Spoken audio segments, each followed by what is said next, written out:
En este espacio podrás encontrar información con sustento científico que rompe paradigmas y promueve una conciencia de salud integral. Conciencia.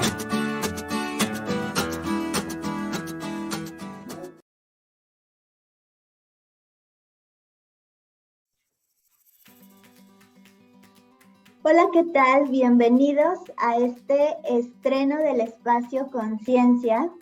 Yo soy Yasmín González y pues estoy muy contenta porque estamos arrancando con las cápsulas de este año.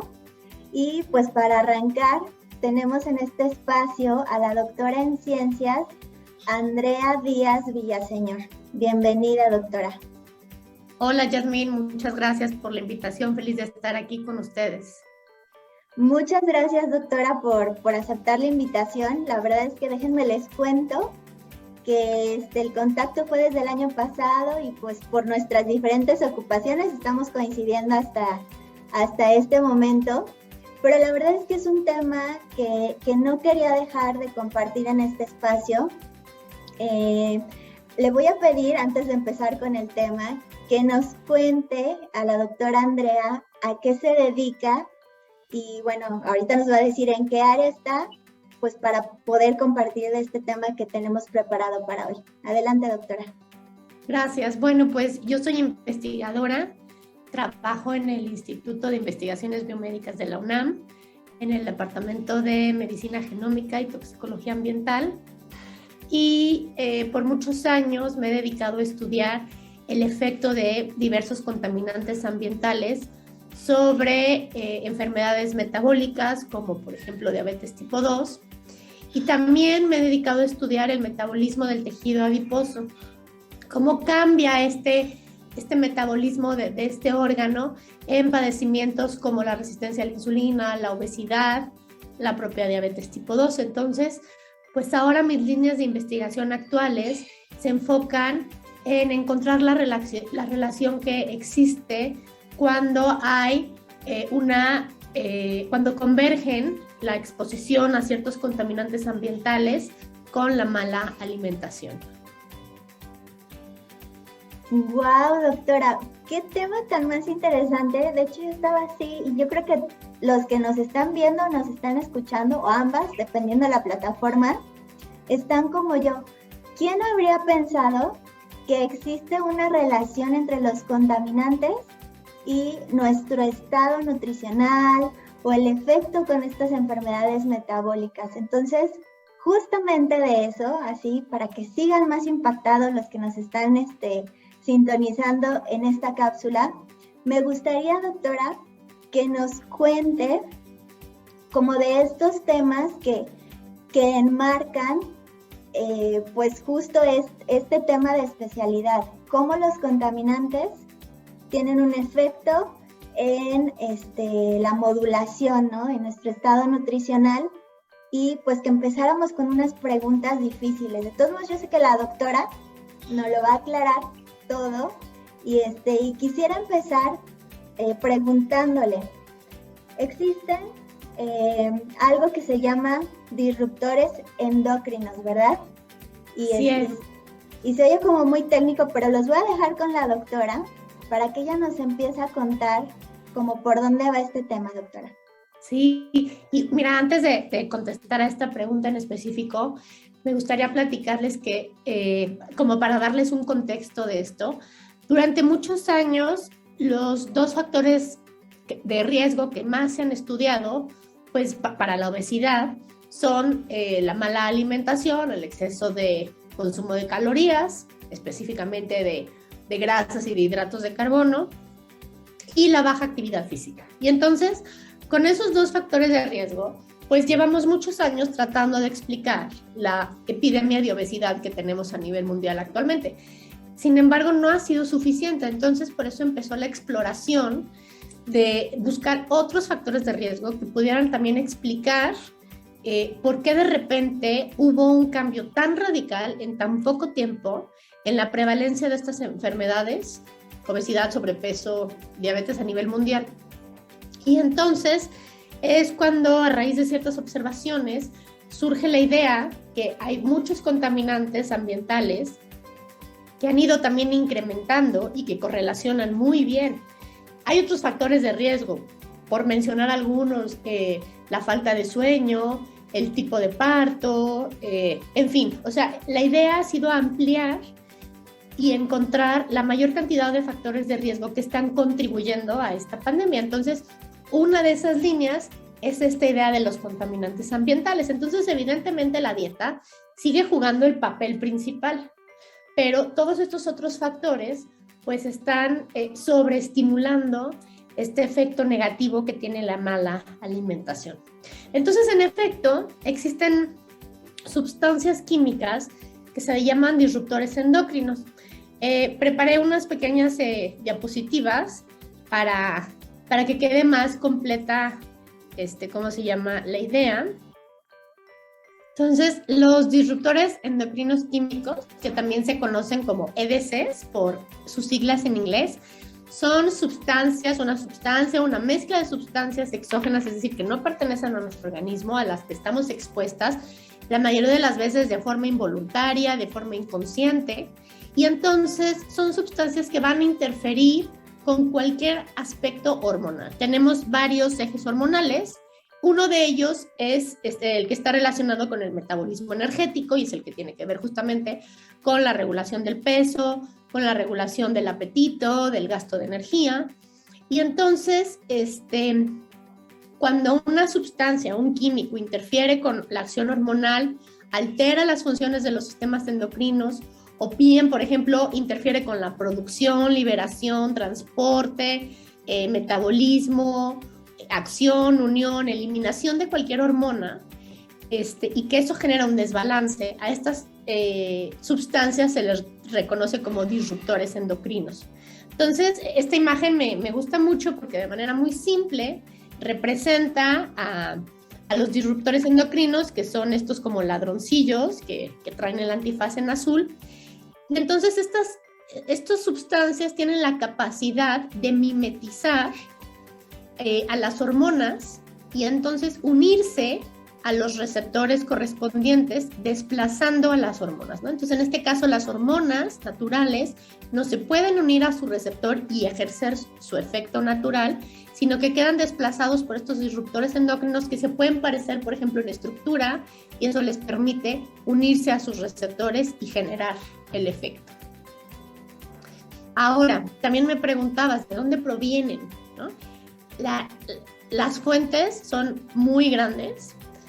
Siempre que presento esta información, la gente se asusta mucho. Y es que sí es un tema muy preocupante, ¿no? O sea, a la fecha se conocen más de 1000 disruptores endocrinos. Y como te decía, estamos expuestos a muchos de ellos, incluso sin saberlo, sin darnos cuenta o sin poder evitarlo, ¿no? Luego ya siempre la pregunta final es, ¿cómo le hago para evitar todo esto? Y es muy complicado. Y ahí radica mucho pues el problema. Entonces, pues mira, podemos estar expuestos a disruptores endocrinos desde pues el consumo de cigarro, incluso el humo del cigarro. O sea, no necesitamos ser fumadores activos. En bisfenilos policlorados que se encuentran, por ejemplo, en muchas pinturas, dioxinas que se generan por una combustión incompleta. Entonces, por ejemplo, cuando los hospitales incineran pues todo el material quirúrgico, la combustión no es completa, o las fábricas, o incluso en la carne asada, ¿no? En las parrilladas se pueden generar dioxinas. La contaminación del aire, se ha visto que las partículas PM2.5 también pueden funcionar como disruptores endocrinos. Los ftalatos que se encuentran en muchos productos de plástico, y de ahí la importancia que siempre dicen que los productos de los bebés sean de un plástico de cierta calidad, porque pues se los llevan constantemente a la boca. Los parabenos, que vienen en muchísimos productos cosméticos, o por ejemplo en bloqueadores solares, o incluso en alimentos. Retardantes de flama que se utilizan en textiles. En los bisfenoles es de los casos más estudiados. El más famoso es el bisfenol A, que se conoce como BPA por sus siglas en inglés, y que se encuentra en muchos contenedores de plástico, ¿no? ciertos metales como el arsénico, que es principalmente lo que yo estudio, que también estamos expuestos muchas veces de manera natural, principalmente a través del agua, organoestaños también encontrados en pinturas, algunos aditivos alimenticios. Una fuente importante y preocupante son pesticidas y fungicidas, que incluso muchas veces ya están prohibidos en países, pero por su bajo costo y su alta efectividad, pues en la agricultura se siguen utilizando. Hidrocarburos poliaromáticos en ciertos farmacéuticos, fitoestrógenos. Entonces, como ves, las fuentes son muy diversas, ¿no?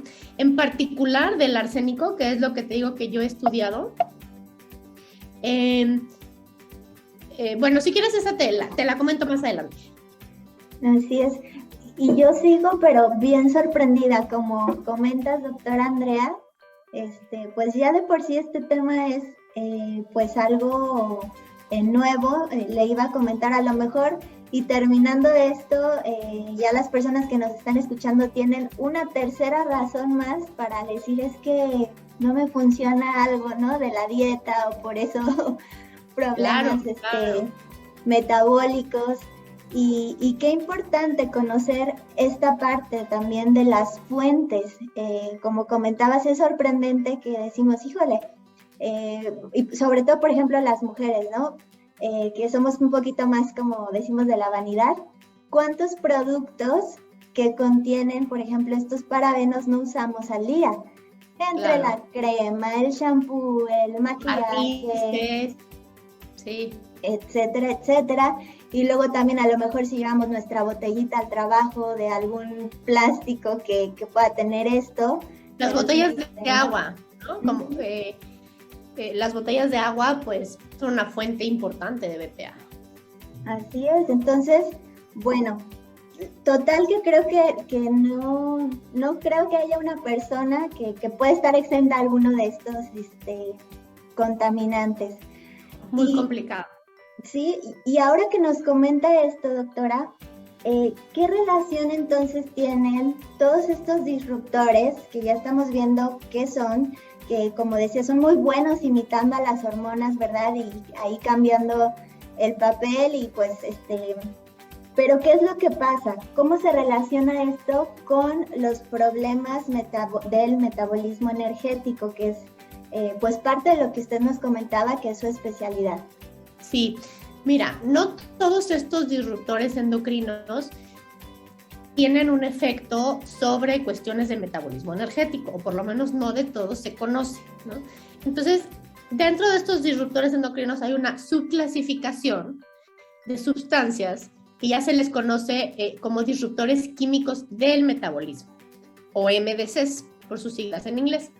Entonces, ya estos en particular son disruptores endocrinos, pero que se sabe que específicamente incrementan la masa del tejido adiposo o generan adipogénesis, es decir, tejido adiposo nuevo, y pueden resultar en otras disfunciones metabólicas como resistencia a la insulina, intolerancia a la glucosa, esteatosis hepática, síndrome metabólico, ¿no? Entonces, si ya una sustancia química se sabe que genera algunos de estos efectos, ya se clasifica más bien como un MDC. Es una clasificación mucho más específica. Justamente lo que te quería comentar es que yo lo que más he estudiado es el arsénico. Y pues ya tenemos datos muy sólidos de que el arsénico es un MDC, ¿no? Hace muchos años, en mi doctorado, con la doctora Patricia Ostrowski, mostramos que esos estudios epidemiológicos que mostraban cierta asociación entre la exposición al arsénico y diabetes eran ciertos mediante un mecanismo. O sea, pudimos detallar un mecanismo de acción de cómo el arsénico es un factor de riesgo bien importante para diabetes. Ahora, ¿por qué nos interesa tanto estudiar el arsénico? Bueno, pues porque México es una de las regiones que de manera natural el subsuelo se encuentra contaminado con este metaloide. El arsénico se distribuye de manera natural en la corteza terrestre, pero no se distribuye de manera homogénea. Hay ciertas regiones del continente que contienen mayor concentración de arsénico, ¿no? Que te las marco acá. Hay Hay regiones, por ejemplo, como en Bangladesh, en donde la concentración de arsénico es altísima, llega hasta los 800 microgramos por litro. Para ponerte en un contexto, los límites permisibles internacionales son de 10 microgramos por litro, entonces imagínate, ellos llegan hasta 800. Regiones como México se consideran con una contaminación intermedia que va de los 100 a los 400, y regiones como Estados Unidos, por ejemplo, con una concentración de arsénico baja que va de 10 a 100. Entonces, para México, la exposición a arsénico es uno de los problemas de salud pública, ¿no? Sobre todo en el norte de México, toda esta región de la comarca lagunera tiene un grave problema de hidroarsenicismo. Ahora, últimamente, se ha conocido más porque había una iniciativa de entubar el agua de esa región para que las personas ya no estuvieran expuestas a tan altas concentraciones de arsénico, pero me parece que se detuvo. Y es una lástima, porque además el arsénico no solo genera, como vas a ver más adelante, datos relacionados con obesidad y diabetes, sino también es un muy fuerte carcinógeno, se relaciona con cáncer de piel, con cáncer de vejiga.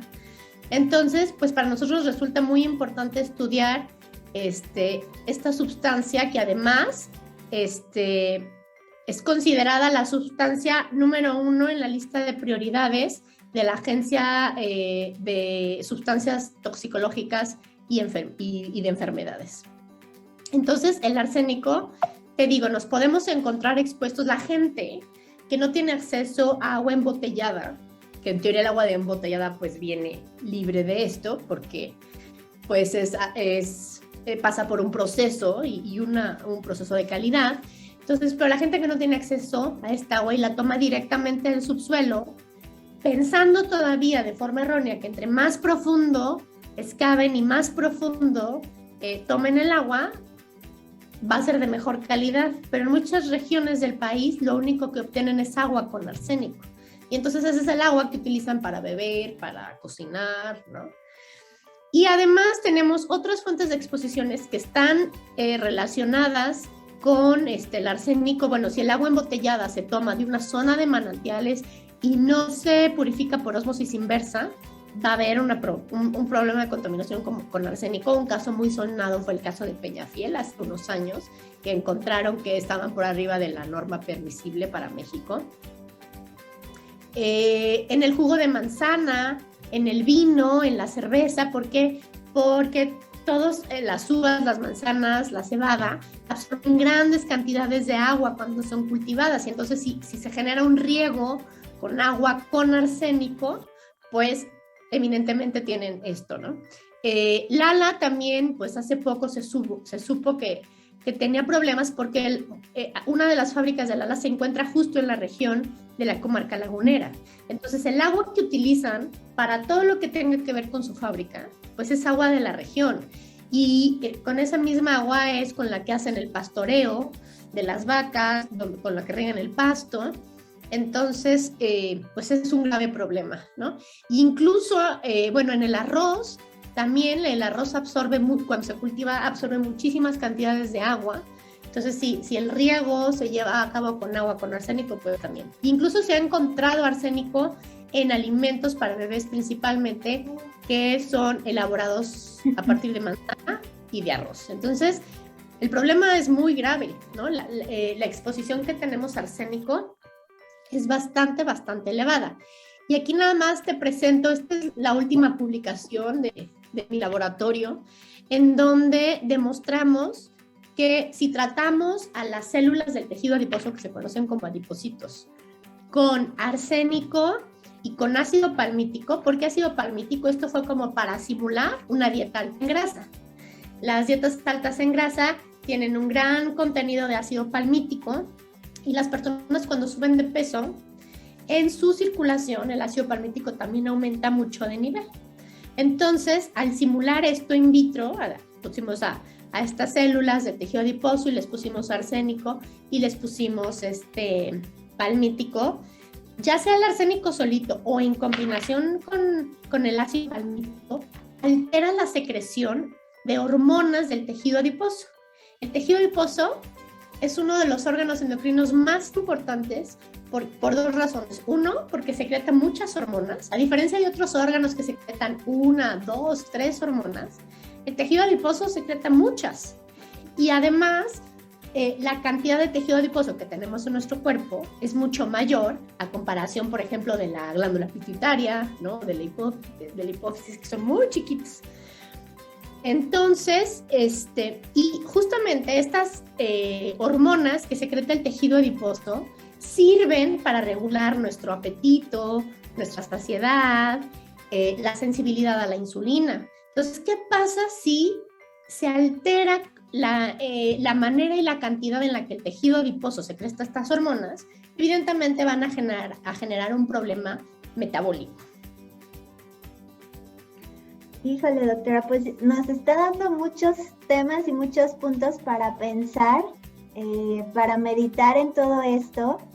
Y como usted decía, es un tema de suma importancia, y de suma importancia porque junto con el desarrollo de las enfermedades, de este desbalance que hay y problemas metabólicos, como usted decía, vienen otras complicaciones como resistencia a la insulina, y que sabemos o por aquí también hemos comentado de la importancia de esos temas y cómo es que está creciendo.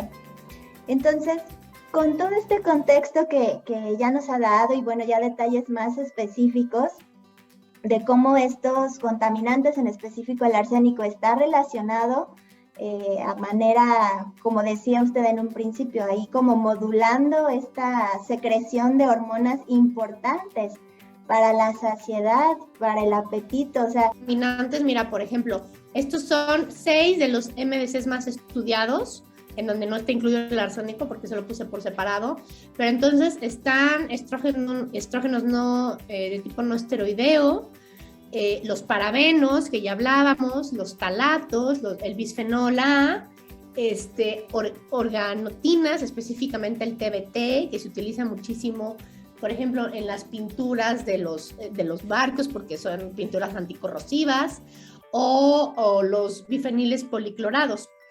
De estos ya se conocen que tienen la capacidad, pues, de aumentar la cantidad de tejido adiposo, generando obesidad.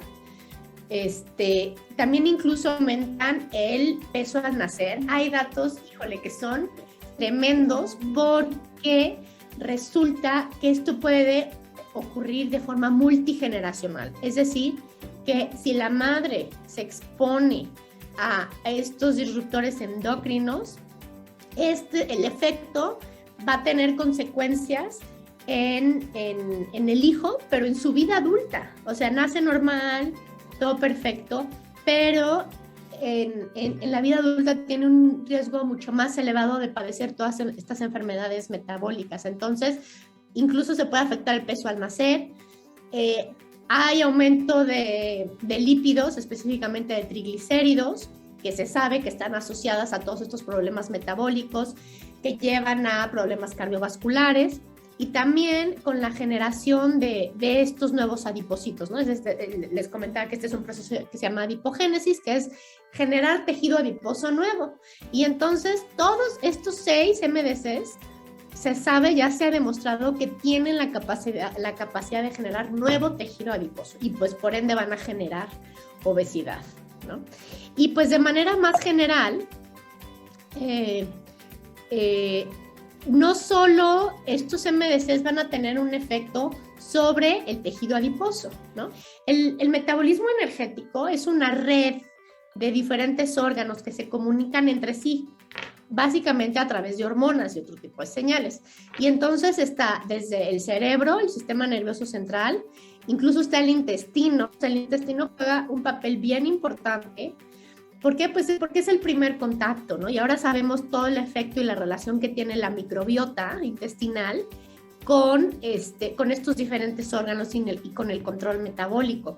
Tenemos al páncreas, que sabemos que es la glándula que secreta la insulina, y la insulina es la principal reguladora de la glucosa.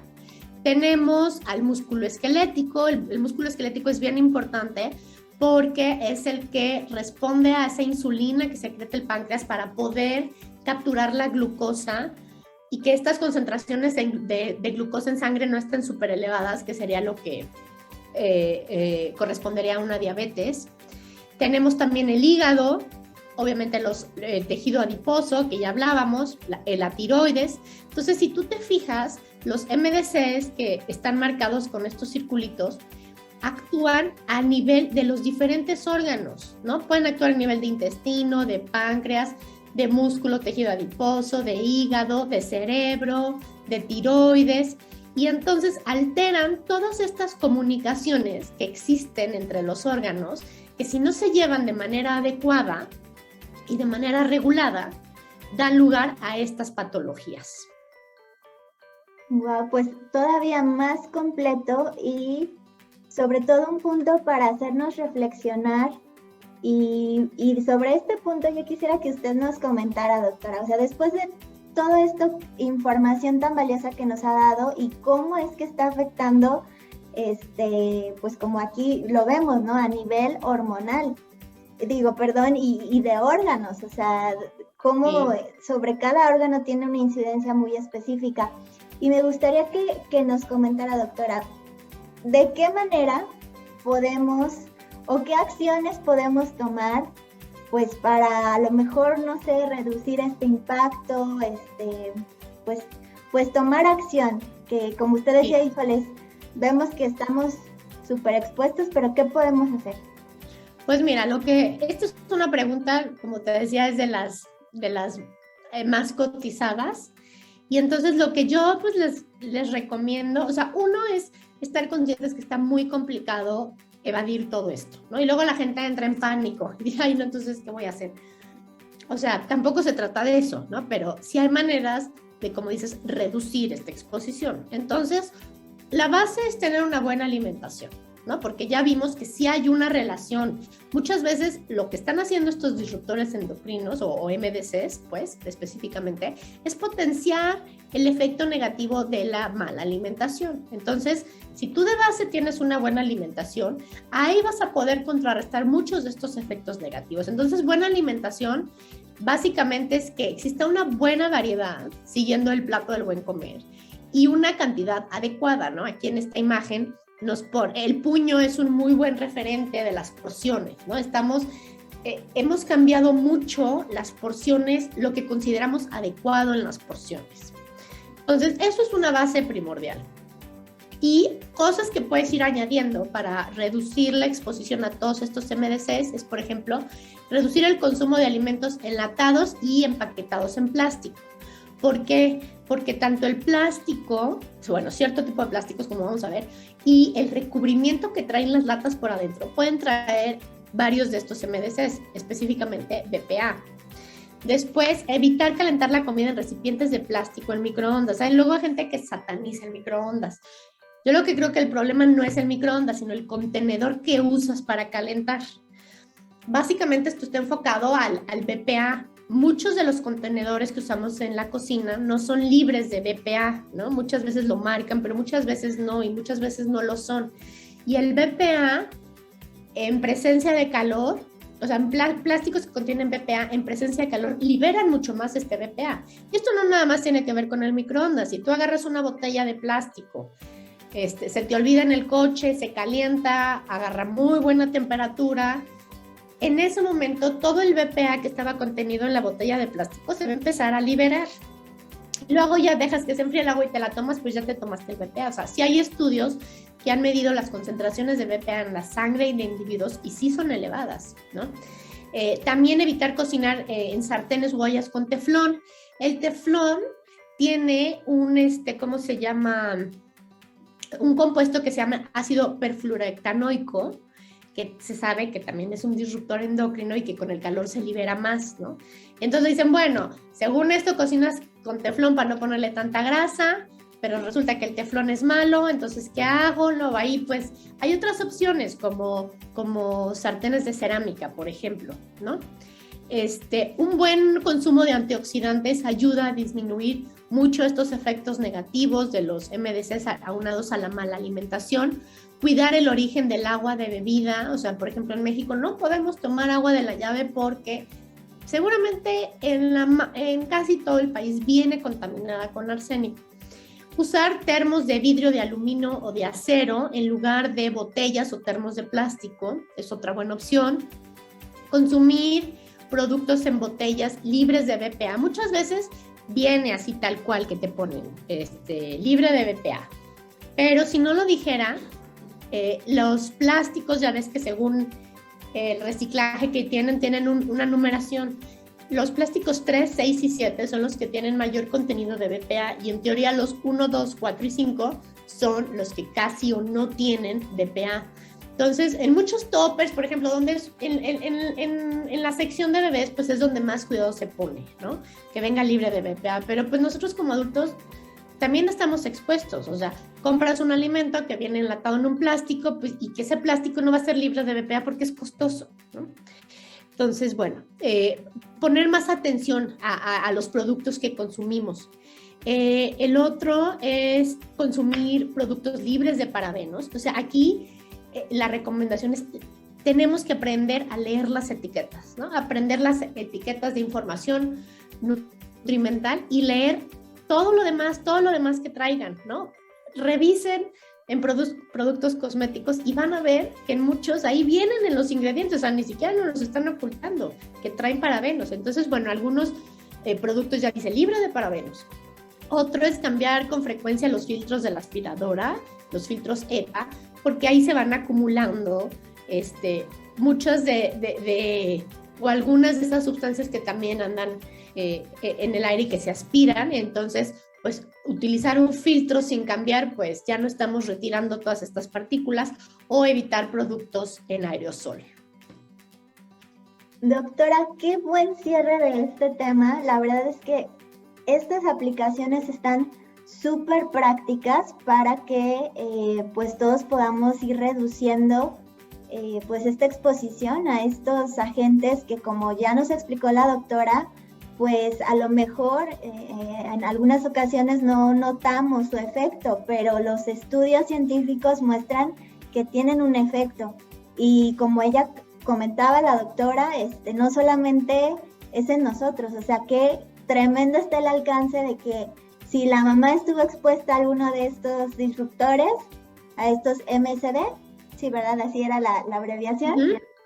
Pues tiene un efecto en la descendencia, y no solo chiquito, sino grande. Entonces, muchas gracias, doctora. La verdad es que espero que hayan tomado nota. Yo la verdad sí, y me quedo con estos consejos, y pues esperamos que inicien este año con estos consejos, con estas charlas del espacio de conciencia, y pues que puedan lograr todos sus objetivos. Y bueno, aquí está uno de los tips para que puedan ver mejores resultados en sus propósitos, en esto de una buena alimentación, cuidarnos, buenos hábitos. Pues aquí unas claves importantes. Y pues muchas gracias, doctora.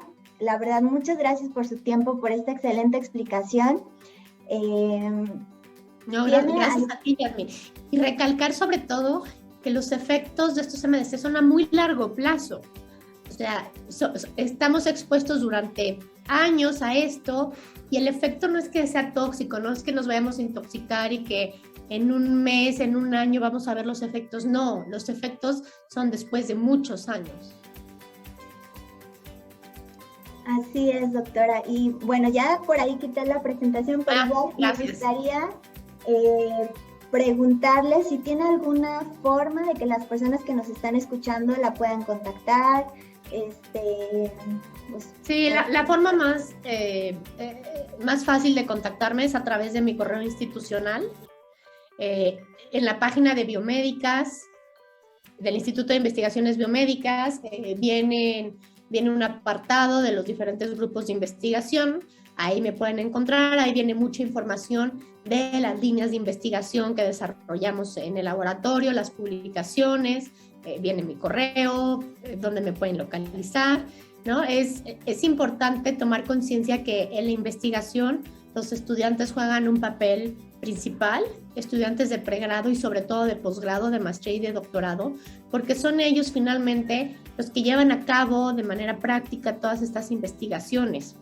Entonces, pues también invitarlos, si hubiera estudiantes interesados en desarrollar tesis de licenciatura, maestría y doctorado, pues más que bienvenidos. Muchas gracias, doctora, y qué genial que nos pase este dato para todos los que nos están sintonizando. Pues ya saben, ahí pónganse en contacto con la doctora Andrea Díaz Villaseñor, que está en el Instituto de Investigaciones Biomédicas de la UNAM. Ahí la pueden encontrar. Y bueno, fue todo un gusto, doctora. Muchas gracias. Gracias, Joaquín. Feliz de poder compartir esto con ustedes. Esperamos que se repita y próximamente te tengamos aquí con otro tema que nos puedas compartir. Hasta la próxima. Gracias. Hasta luego. Bye.